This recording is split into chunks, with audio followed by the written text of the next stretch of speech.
देखिए, विपक्ष के पास में ना नेता है, ना नीति है, ना नियत है। विपक्ष के पास में बस रोना के अलावा और रोने के विषय को इजाद करने के अलावा उनके पास में कोई चीज नहीं है। कि साइकिल योजना की शुभारंभ किसने किया, पोशाक योजना की शुभारंभ किसने किया, बेटियों को पढ़ने के लिए प्रोत्साहन राशि किसने दिया, महिलाओं को राजनीतिक में आरक्षण 50% किसने दिया, नौकरी में 35% आरक्षण नौकरी में बेटियों को किसने दिया। ना तो उनका परिवार सिमट बच रहा है, ना पार्टी बच रहा है, ना बिहार की जनता बच रही है। चुनाव हारे जुम्मा 6 दिन हुआ है। थोड़ा मंथन कीजिए, चिंतन कीजिए, तो शायद अगले बार नीतीश में भी कह रही हूँ मजबूत विपक्ष नजर आएंगे, सत्ता में तो नहीं नजर आएंगे। चुनावी रणनीति का गठबंधन होता है। अब किसी के पार्टी में वो क्या करेंगे ये तो हमारा दायित्व है नहीं। नमस्कार, आप देख रहे हैं बुलेट न्यूज टीवी। मैं हूं आपके साथ कुलदीप यादव। इस वक्त हमारे साथ खास बातचीत करने के लिए मौजूद हैं जदयू के प्रदेश प्रवक्ता अनुप्रिया यादव जी।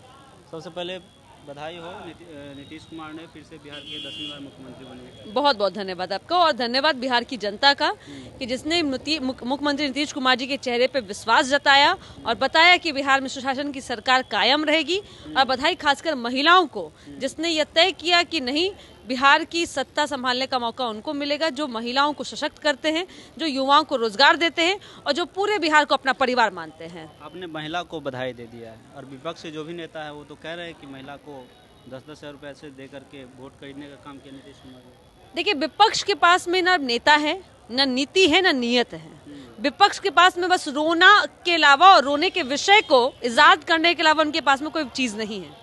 अब ये 10,000 की बात करते हैं, जब उनको ये बात पूछिए जा करके कि साइकिल योजना की शुभारंभ किसने किया, पोशाक योजना की शुभारंभ किसने किया, बेटियों को पढ़ने के लिए प्रोत्साहन राशि किसने दिया, महिलाओं को राजनीतिक में आरक्षण 50% किसने दिया, नौकरी में 35% आरक्षण नौकरी में बेटियों को किसने दिया।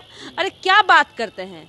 जो अपने घर की महिलाओं को सिर्फ राजनीतिक परिवार के रूप में आगे बढ़ाते हैं, उनसे आप उम्मीद भी नहीं कर सकते। और सवाल हमसे पूछेंगे, नीतीश कुमार जी से पूछेंगे। वो 10,000 राशि उनको मिली जिस जीविका दीदी को नीतीश कुमार जी ने इस बिहार में खड़ा किया।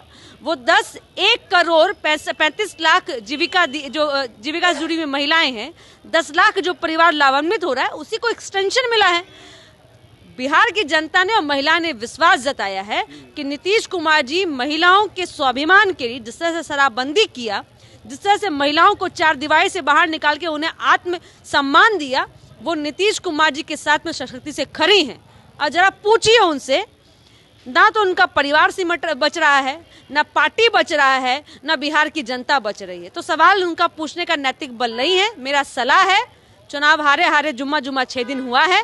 थोड़ा मंथन कीजिए, चिंतन कीजिए, तो शायद अगले बार नीतीश में भी कह रही हूँ मजबूत विपक्ष नजर आएंगे, सत्ता में तो नहीं नजर आएंगे। आरजेडी के बड़े नेता जगदानंद सिंह जी कह रहे हैं कि हर एक ईवीएम में 25,000 वोट पहले से अपलोड था। देखिए, इतने वरिष्ठ नेता है, मैं उनसे इस तरह की टीका टिप्पणी की उम्मीद नहीं करती हूँ।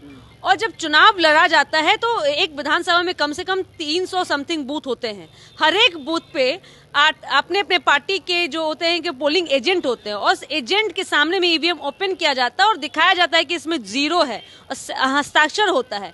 तो देखिए, मैं कहूँगी हार है, हार से बौखलाहट है और बौखलाहट में अनर्गल प्रलाप कर रहे हैं जो लोग आज सत्ता को सवाल उठा रहे हैं। मुझे लगता है कि आने वाले समय में वो उस पार्टी को छोड़ के बाहर निकलेंगे। मैडम, उपेंद्र कुशवाहा जी के लड़के ना तो एमएलसी है ना एमएलए है और वो मंत्री पद का शपथ ले लिया है। इस पे लगातार सोशल मीडिया पे खबरें चल रही है। ये सवाल उपेंद्र कुशवाहा जी से पूछिए।